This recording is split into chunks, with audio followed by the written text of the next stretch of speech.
Bom dia, pessoal.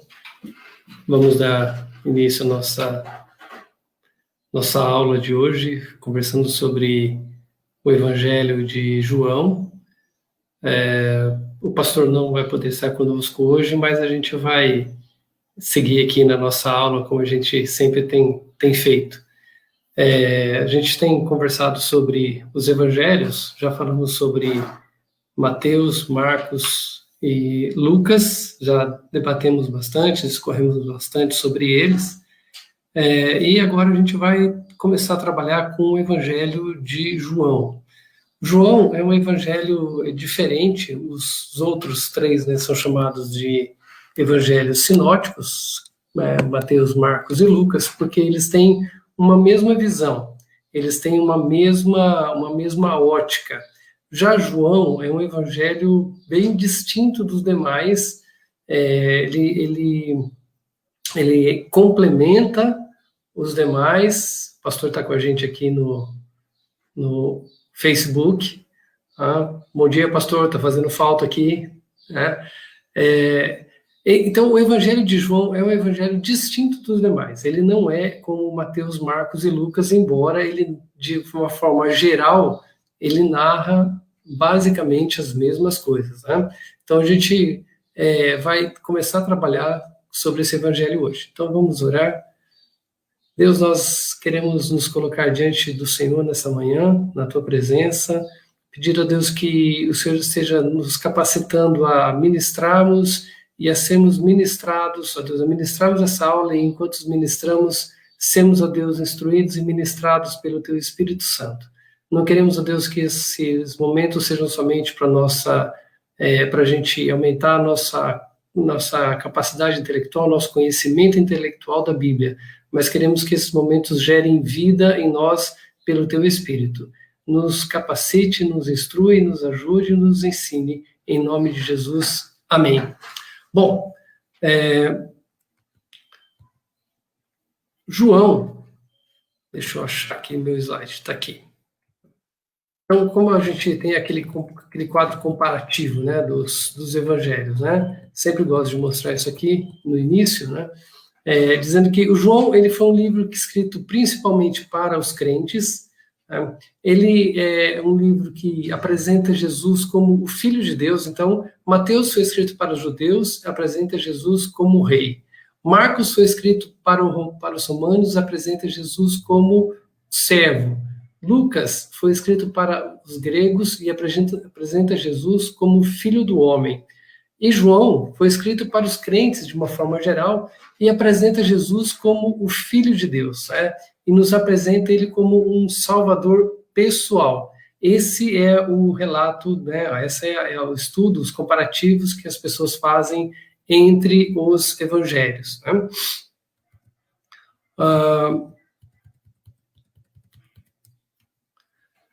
Quais são as características do livro de João? Ele apresenta a mesma sequência ampla dos acontecimentos que se encontram nos evangelhos sinóticos, porém é completamente diferente na estrutura e no estilo. A gente vê que os outros evangelhos eles são mais focados naquilo que Jesus, nas obras que Jesus fez, nos milagres que ele realizou, no seu convívio com o povo de uma forma geral, no seu ensino de uma maneira geral, tá? Então, Jesus está falando com as pessoas. Nós vemos pouca coisa de Jesus se relacionando diretamente com os seus discípulos, um discurso mais intimista, como a gente vê no livro de João, tá?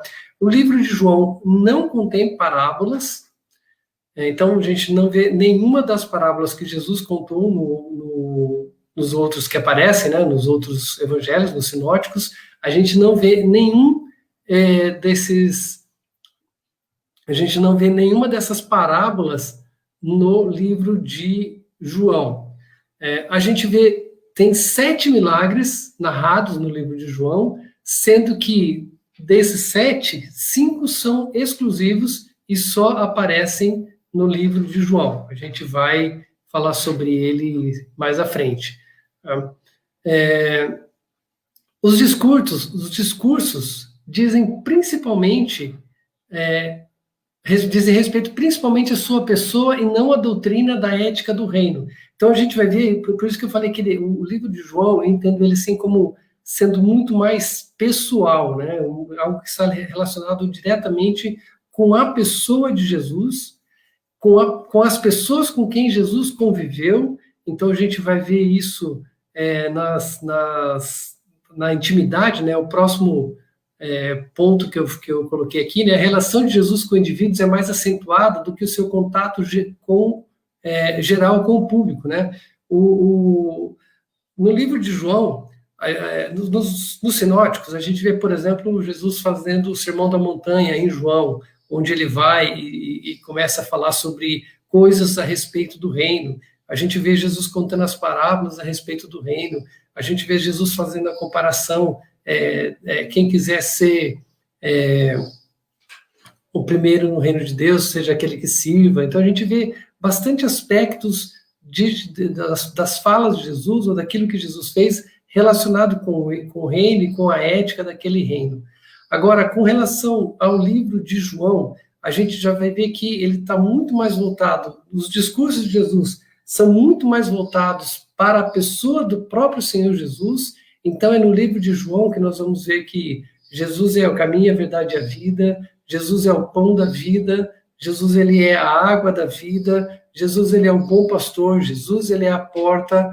Então a gente vai ver muito mais a gente vai ver esse tipo de discurso de Jesus falando muito a respeito dele, de quem ele é, das características dele como Salvador, como um Messias, né, do que propriamente aquele discurso mais abrangente a respeito do reino e de como devem ser as pessoas que fazem parte desse reino. Na relação com as pessoas, a gente vê também um discurso, uma conversa muito mais íntima. Então, a gente, nos outros evangelhos, a gente vê algum relacionamento de Jesus, como o Jesus com o jovem rico, Jesus conversando com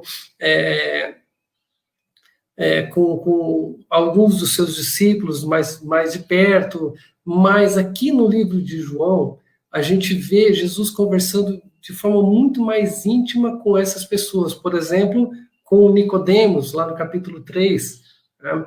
A gente vê Jesus conversando com a mulher samaritana.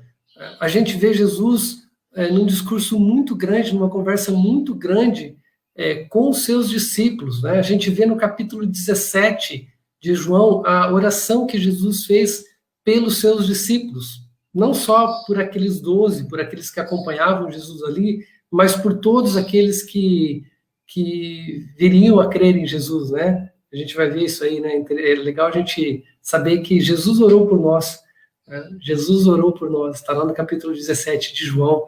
Então a gente vê esse contato, a gente vê uma relação de Jesus com os próprios discípulos, né? De uma forma mais íntima. E embora as pessoas, eu já vi muita gente falando assim que recomenda-se que as pessoas comecem, quer ler a Bíblia, leia o livro de João, tá?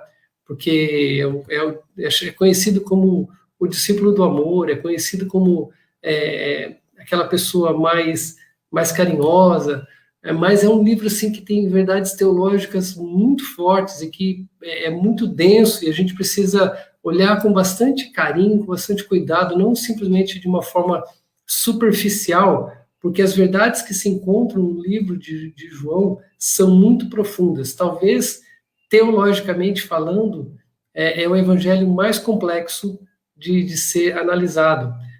Talvez ele tenha, talvez não, ele tenha algumas, por essa sua característica de mais intimidade, de Jesus falar mais coisas a respeito dele do que a respeito do reino, de quem ele é, das características que o próprio Jesus se atribui, né, algumas, como eu já falei, o pão da vida, a videira verdadeira, a água. Então, essas coisas transformam esse livro num livro muito mais denso teologicamente do que os demais evangelhos. Não que eles não tenham, que o livro de João seja mais importante do que os demais. Não, os evangelhos eles foram escritos para trazer ao conhecimento das pessoas Jesus como o Filho de Deus, Jesus como o Messias, Jesus como o Salvador do mundo. E eles se complementam.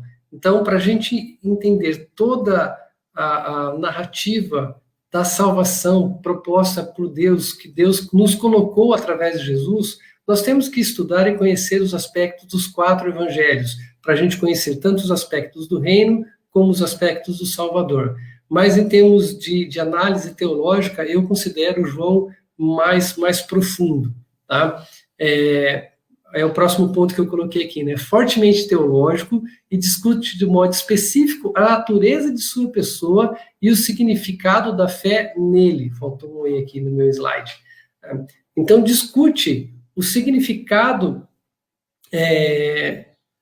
da pessoa de Jesus, tá? Então, nós vamos discutir algumas coisas aqui, mas falando lá, logo no capítulo 1, que o João não começa fazendo uma narrativa do nascimento de Jesus, da infância de Jesus, nada disso.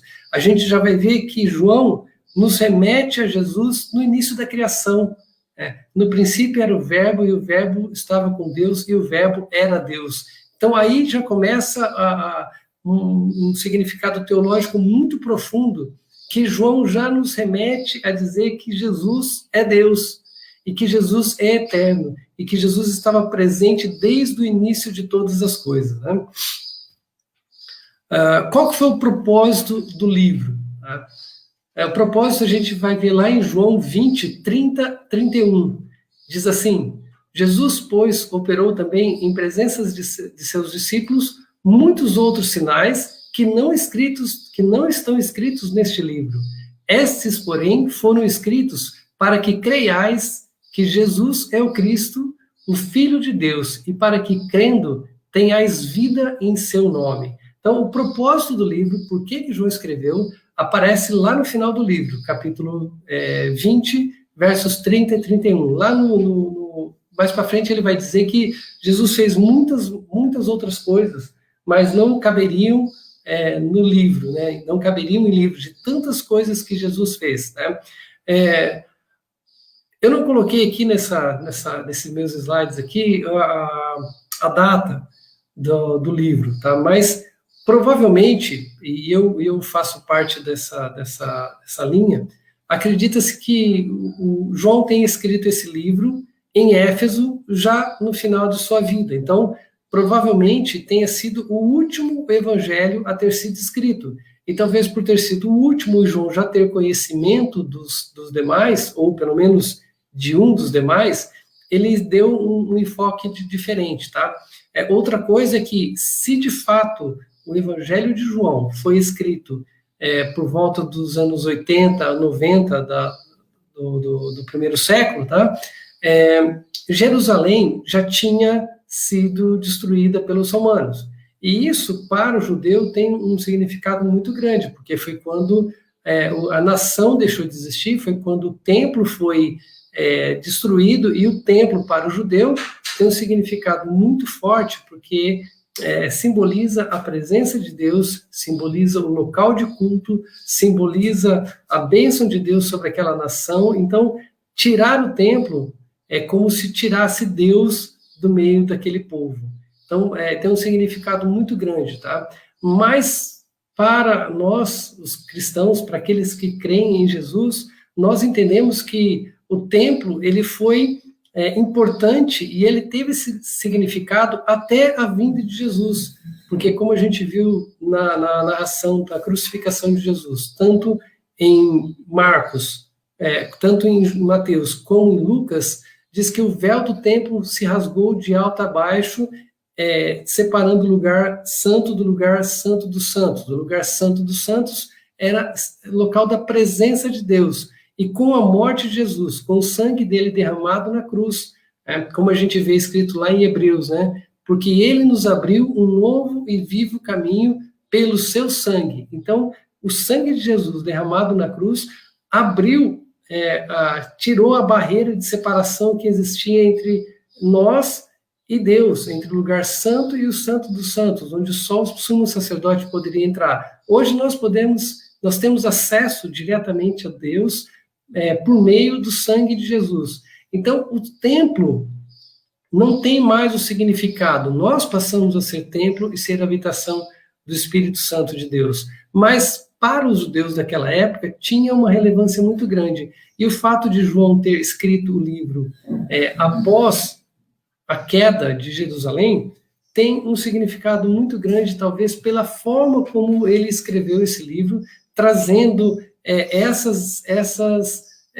essa imagem de Jesus, ou essas simbologias, era essa a palavra que eu queria usar, essa simbologia que Jesus mesmo coloca no seu nome, e ligando a símbolos do Velho Testamento. A gente vai ver isso no desenrolar dos nossos estudos aqui, conforme a gente for se caminhando pelas páginas aqui do livro de João, a gente vai conversando sobre esses símbolos que Jesus assumiu para si.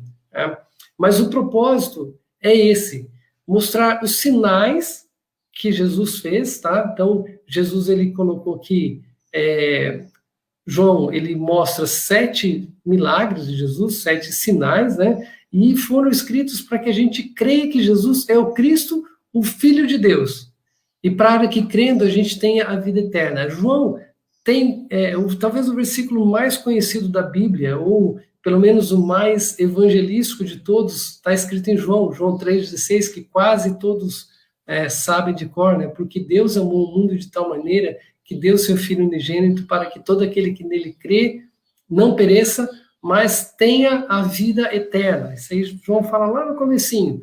E aqui no final ele diz que o propósito da gente olhar para os sinais que estão escritos aqui, olhar para aquilo que Jesus fez, olhar para aquilo que ele está chamando de sinais, sejam para que a gente creia que Jesus Cristo é o Filho de Deus. E crendo nele, a gente possa ter a vida eterna. Aqui nessa versão, só tenhais vida, em algumas traduções diz, tenham vida eterna em seu nome. Então, esse é o propósito de João. Né? E a gente vê pelo menos 3 aspectos aqui, né? Que os sinais desempenham um papel vital em seu plano de persuadir os leitores a crer. Então, e a crença aqui, como ele fala lá no final, que tipo de fé? A fé salienta supremamente a divindade de Jesus como Filho de Deus único e pré-existente, que tornou-se um ser real, um ser humano, a fim de morrer sacrificialmente para redimir a humanidade. Então, aqui começam as questões mais teológicas, né? Ele salienta que Jesus, ele é Deus. Ele salienta a divindade de Deus. Lá no capítulo 1, no comecinho, ele já vai falando sobre que o Verbo estava com Deus e o Verbo era Deus. Né? Depois ele fala que o Verbo se fez carne e habitou entre nós. Então ele se tornou um ser humano real. E se entregou sacrificialmente para redimir a humanidade. Então, é essa fé que João quer que a gente tenha, né? A gente olhe para esses sinais que Jesus fez, a gente veja que Jesus era Deus, que Jesus é Deus, e que ele sempre existiu, sempre foi, que se tornou homem, habitou entre nós, assumiu a forma humana para morrer sacrificialmente na cruz, com o objetivo de que nós fôssemos novamente religados a Deus, que nós fôssemos reconectados com Deus, que nós fôssemos salvos. Tá? Ele tem particularmente os judeus em mente, porque eles precisavam saber que Jesus era o Cristo, o Messias. Né? Ele quer que a fé cresça, não somente a intelectual para aprender que Jesus é o Cristo, mas para a fé experiencial, que significa vida em seu nome. Então ele quer que a gente não somente creia que Jesus é o Messias, legal, eu sei que Jesus é o Messias, mas que essa fé se transforme em algo de experiência na nossa vida, porque só crer, como o Tiago fala, né, até os demônios creem, mas o que João quer com o propósito desse livro é que essa fé, esse crer em Jesus como Messias, se transforma em algo de experiência para a nossa vida. Por isso que ele apresenta Jesus de forma tão íntima. Jesus de uma forma assim tão diferente do que é apresentado nos demais evangelhos. Tá? A autoria do Evangelho de João. Tá? Esse evangelho, como os demais, ele é anônimo. Em nenhum lugar o autor se identifica pelo nome. Tá? Então, não tem, diferente, por exemplo, de algumas cartas, que talvez a maioria das cartas, que o autor, ele escreve, né? Paulo fazia isso, o próprio Pedro fez, né? Tiago. Então, eles vão colocando quem eles eram, né? Dá o nome, porque é uma carta. Uma carta a pessoa tem que se identificar. Né? Já os evangelhos, não. Então, como que se chega ao autor de um livro da Bíblia? Tá? Então, as pessoas que estudam, os eruditos, eles falam sobre evidências externas e evidência interna. As evidências externas aqui de que a autoria é do apóstolo João é que todo o testemunho da patrística, desde os tempos de Irineu, é de forma preponderante a favor da autoria joanina. Clemente de Alexandria, Orígenes, Hipólito e Tertuliano concordam em atribuir o quarto evangelho a João, filho de Zebedeu. Então, esse pessoal que eu falei aqui são os pais da igreja, são as pessoas que são da segunda, terceira, quarta geração, tá? E, em especial, Irineu é um cara importante nessa relação aqui, porque Irineu, ele foi discípulo, amigo de... Fugiu o nome do cara agora aqui. Que foi ele foi o terceiro na linha de discipulado de João, tá? Policarpo. João discipulou Policarpo, foi amigo de Policarpo, e Policarpo de Irineu. E Policarpo atribuía o evangelho a João. Então, é um testemunho importante de que realmente o livro foi escrito pelo apóstolo João, um dos 12 discípulos de Jesus. Tá? Então, Jesus, essas são as evidências externas, né? São os pais da igreja que estão ali falando sobre a autoria do evangelho, atribuindo essa autoria do evangelho a João. Mas mais interessante para nós aqui é a gente olhar para as evidências internas. O que tem no livro que nos mostra que, de fato, a autoria desse livro foi de João. Tá? A gente vai ver que o autor ele está familiarizado com a tradição judaica. Então, ali, em 1, de 9 a 28, refere-se à expectativa judaica da vinda do Messias. Então, nesses capítulos, nesses versículos ali do capítulo 1, vai falar sobre como os judeus estavam esperando o Messias. Então, demonstra que o autor conhecia essa expectativa, conhecia as profecias a respeito do Messias. Tá? Conhecia os sentimentos judaicos para com os samaritanos. Está lá em 4:9, quando Jesus conversa com a mulher samaritana, né, e sua atitude exclusivista de culto. 4:20. Então, na conversa, a gente também vai falar sobre isso mais para frente, né? Jesus, quando João está narrando, né, Jesus para conversar com a mulher samaritana num poço, e ele coloca a frase assim, porque os judeus não se davam com os samaritanos. Então demonstra ali que ele conhecia muito bem isso e sabia como era a atitude, né, o método de culto dos samaritanos, que eles cultuavam no monte. Tá? O autor também se mostra familiarizado com as festas judaicas e explica essas festas detalhadamente aos seus leitores, como assim, se nem todas as pessoas conhecessem, como é uma carta que ela foi escrita inicialmente para os judeus, mas é uma carta para a humanidade, né? Foi escrita para o homem, então ele explica isso daí. O autor está familiarizado com a Palestina, especialmente com Jerusalém e seus arredores. Então a gente vê que João, o autor, ele descreve algumas coisas assim com detalhes. Ele conhecia a Galileia, ele conhecia Samaria, ele conhecia Jerusalém, ele conhecia as vilas que estavam próximas, em algumas situações até dizendo a distância entre uma vila e outra, quanto que estava distante de Jerusalém. Então, ele mostra que ele conhecia bem essa geografia ali. Tá? Foi testemunha ocular dos acontecimentos, né? Então, a gente infere isso de alguns textos, né? Por exemplo, João 1,14. E o verbo se fez carne e habitou entre nós, e vimos a sua glória como a glória do unigênito do Pai, cheio de graça e de verdade. Então, ele fala assim, e vimos a sua glória. Ele viu a glória do Filho de Deus, cheio de graça e de verdade.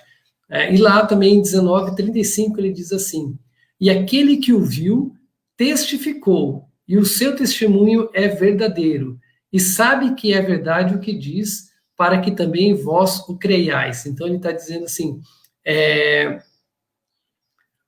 aquele que viu testificou, e seu testemunho é verdadeiro, sabe o que diz, para que vocês também creiam. Então, está dizendo aqui que o autor foi testemunha ocular dos acontecimentos ali da vida de Jesus.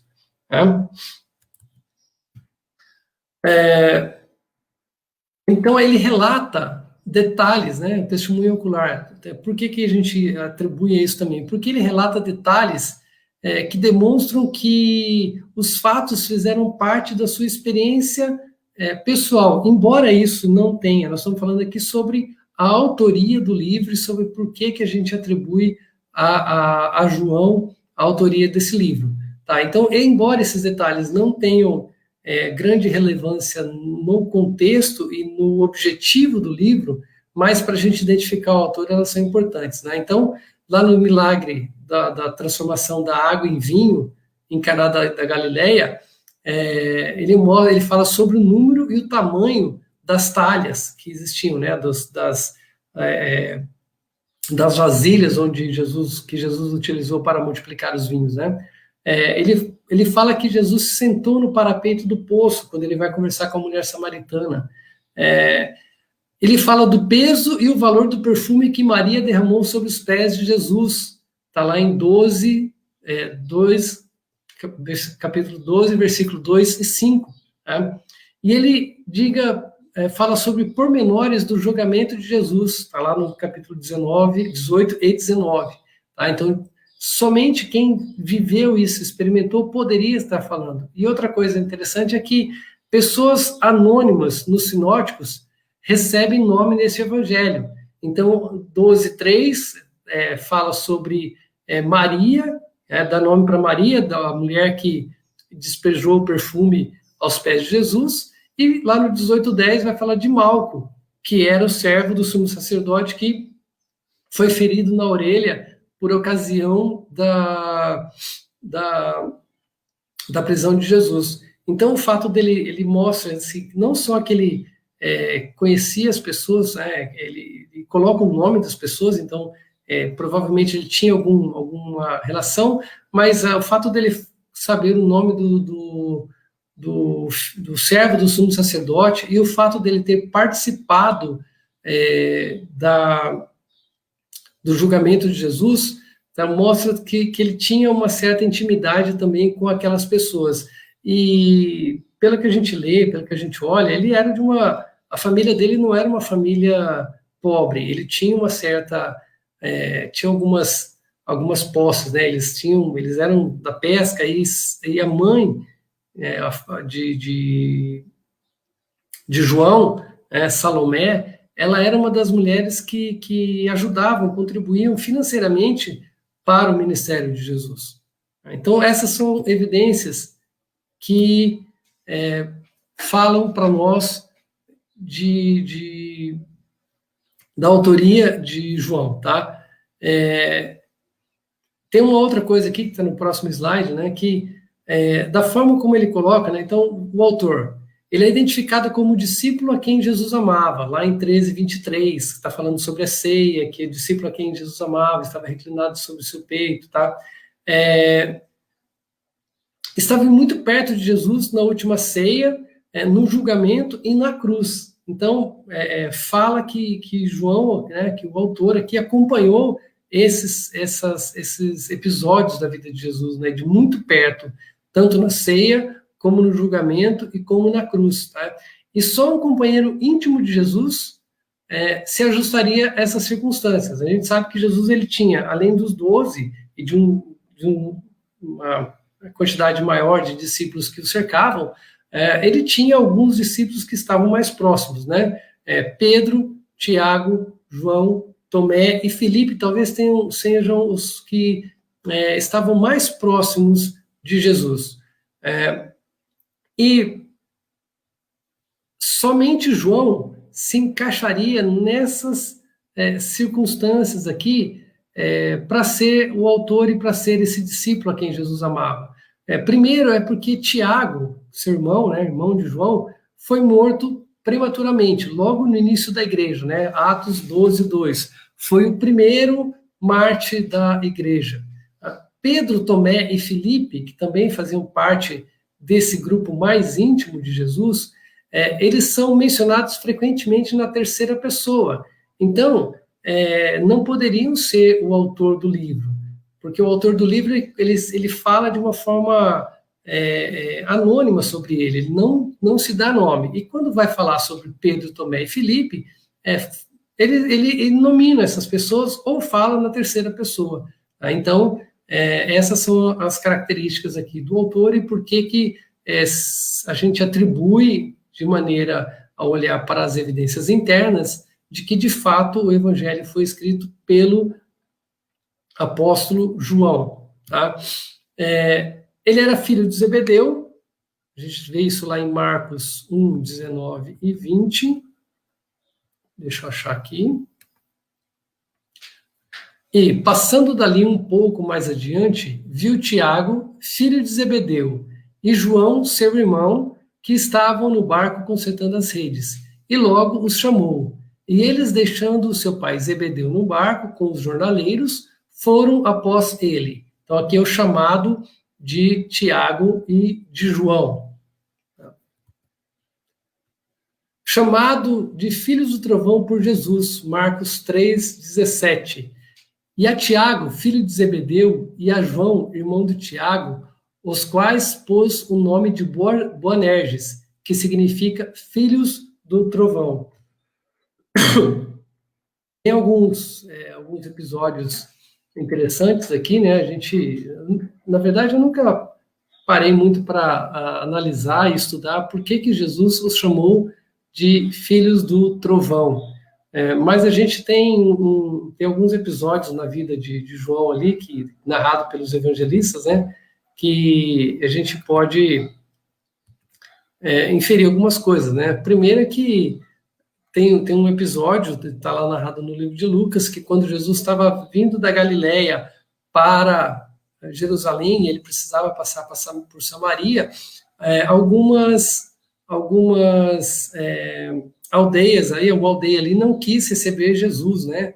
E aí Tiago e João falaram, olha, quer que a gente peça para mandar fogo do céu aqui e consumir essa aldeia, né? Ou outro episódio, quando apareceu uma pessoa que estava expulsando demônios em nome de Jesus e eles foram e repreenderam essa pessoa e falaram que eles não poderiam fazer aquilo porque eles não eram seguidores de Jesus. Então, eu não sei se está relacionado a esse ímpeto, né, de João, né, para ser chamado filho de trovão. Um outro episódio que é conhecido também é quando a mãe de Tiago e João pede para que eles se assentem, para que Jesus os coloque um à sua direita e outro à sua esquerda quando entrarem no reino, né? São alguns episódios da vida de João que são conhecidos por nós aí. No geral, João, ele é conhecido como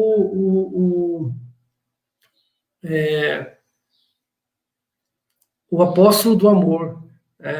Tem história de que João, já no final da sua vida, já sofrendo, não um martírio, né? Porque, como está escrito aqui, ele foi o último dos 12 a morrer e morreu de causas naturais, né? Segundo a história da igreja e segundo a tradição.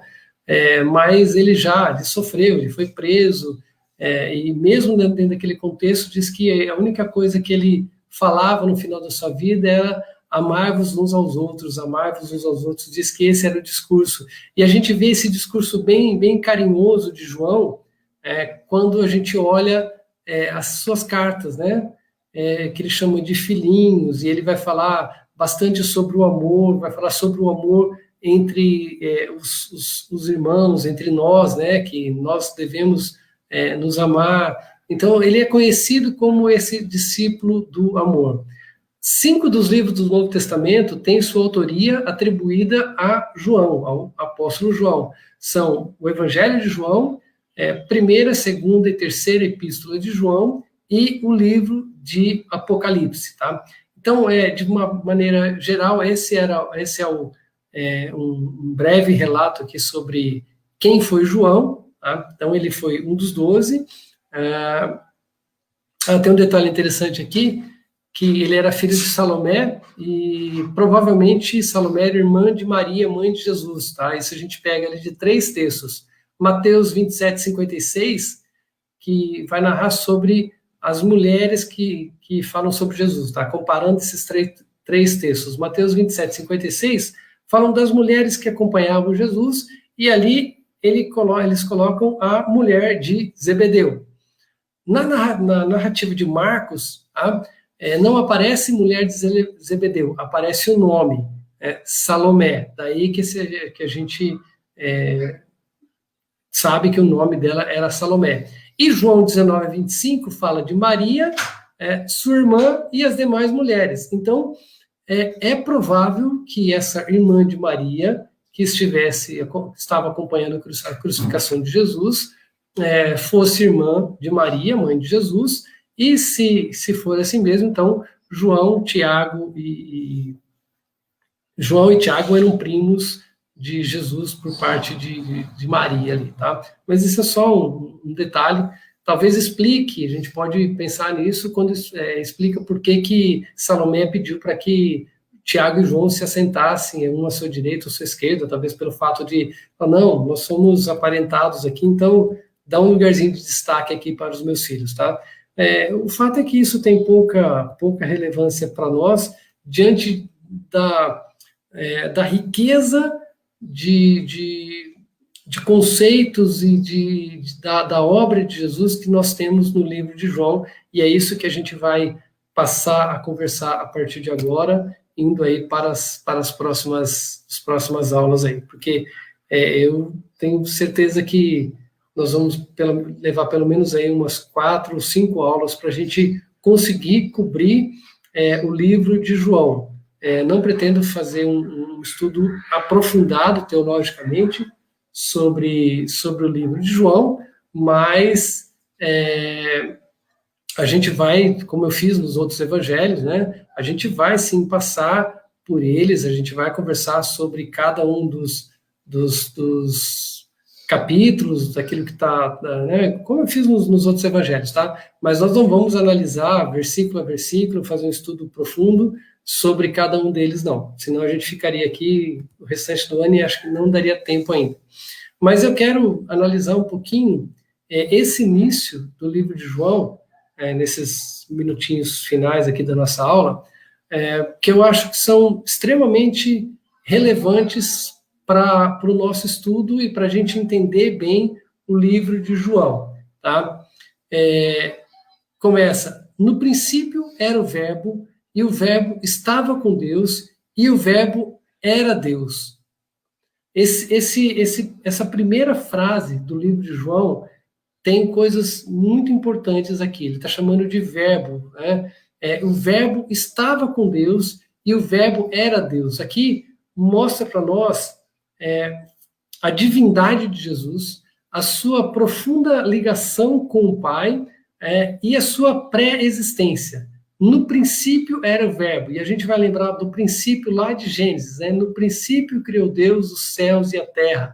Então, no princípio Deus já existia, e da mesma forma como Deus já existia, Jesus sendo Deus também já existia. Fala não só sobre a divindade de Jesus, mas também sobre a pré-existência de Jesus. Ele estava no princípio com Deus. todas as coisas foram feitas por ele, e sem ele, nada do que foi feito se fez. Então aqui mostra que Jesus, ele não só estava com Deus, mas ele foi um agente na criação, ele foi ativo na criação. Todas as coisas foram feitas por ele, e sem ele, nada do que foi feito se fez. Então Jesus presente na criação, Jesus pré-existente, Jesus como sendo Deus, Jesus estava no princípio de todas as coisas, Jesus participa da criação de todas as coisas. Nele estava a vida, e a vida era a luz dos homens. Então, dizendo que a própria vida reside em Jesus Cristo. A luz resplandece nas trevas, e as trevas não a compreenderam.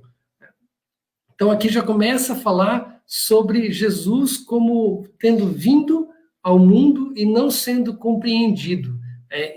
A vida estava nele e ele era a luz. E a luz resplandece nas trevas, mas as trevas, as pessoas que estão nas trevas, não o compreenderam, não entenderam. Houve um homem enviado de Deus, cujo nome era João. Este veio para testemunho, para que testificasse da luz, para que todos crescem por ele.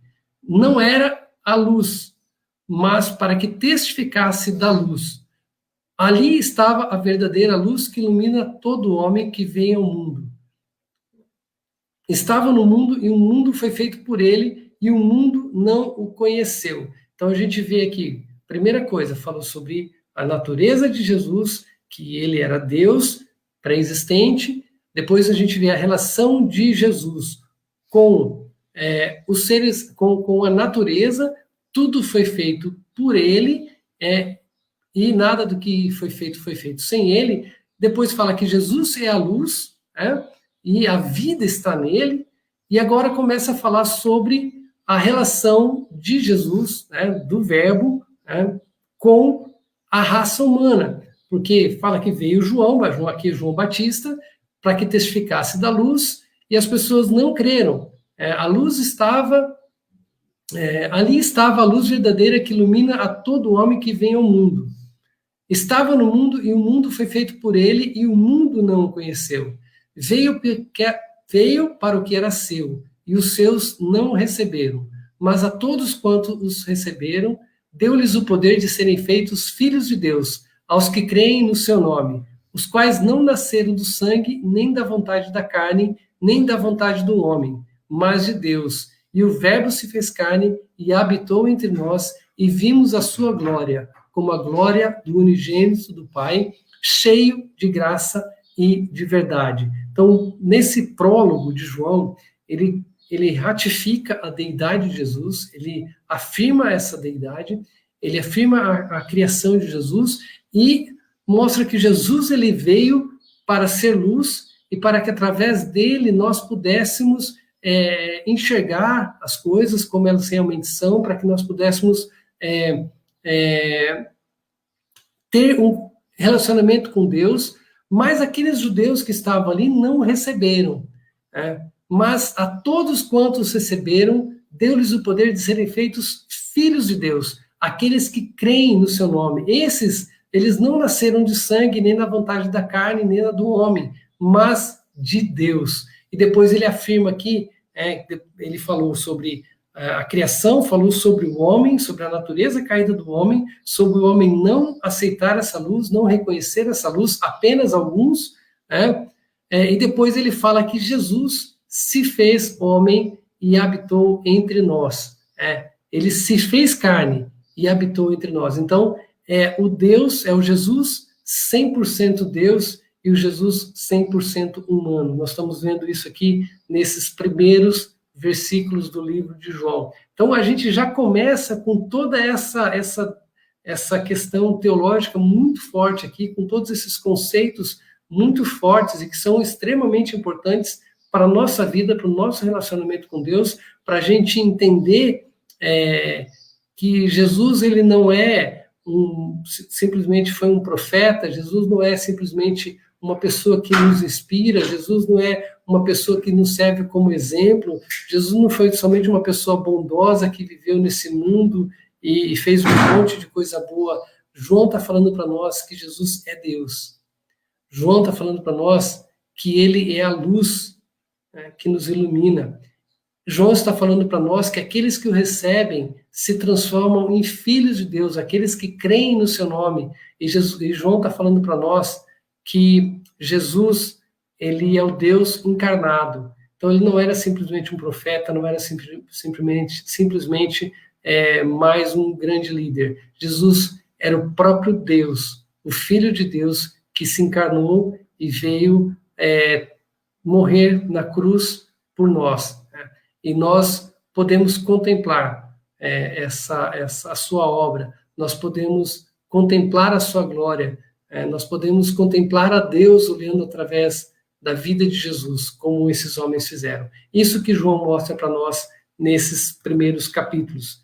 E a gente vai discorrer sobre esse livro aqui nos próximos domingos aí. Espero que Deus, tenho certeza que Deus vai nos abençoar, e espero que você acompanhe, continue com a gente aí, todo domingo às 9 horas, para a gente aprender juntos sobre esse livro. João é um livro fantástico, que a gente tem muitas passagens que a gente conhece, e a gente vai ver que está ali, a gente vai aprofundar um pouquinho mais nessas passagens, tá joia? Obrigado por você ter acompanhado a gente aí até esse momento, e que Deus te abençoe e te dê um ótimo domingo. Vamos orar. Senhor Deus, Pai amado, Pai de graça, de misericórdia, de bondade, obrigado, Deus, porque o Senhor enviou Jesus, o seu Filho, Jesus, Deus, que se encarnou, que sofreu, Deus, sentiu aquilo que nós sentimos e morreu na cruz para nos trazer salvação e para nos religar ao Senhor, para Deus nos colocar em contato contigo diretamente, nos abriu essa possibilidade de hoje de chamarmos de Pai. Obrigado porque Jesus fez uma obra completa. Quando ele disse que estava tudo consumado na cruz, é porque estava tudo pronto mesmo. E Deus nos ajude, com teu Espírito Santo, a nós cremos, nós aceitamos e nós vivemos essa vida que o Senhor tem para nós. É no nome de Jesus que eu oro. Amém. Deus abençoe. Até o próximo domingo. Obrigado, pessoal, que acompanhou no Face aqui. Tá joia? Valeu!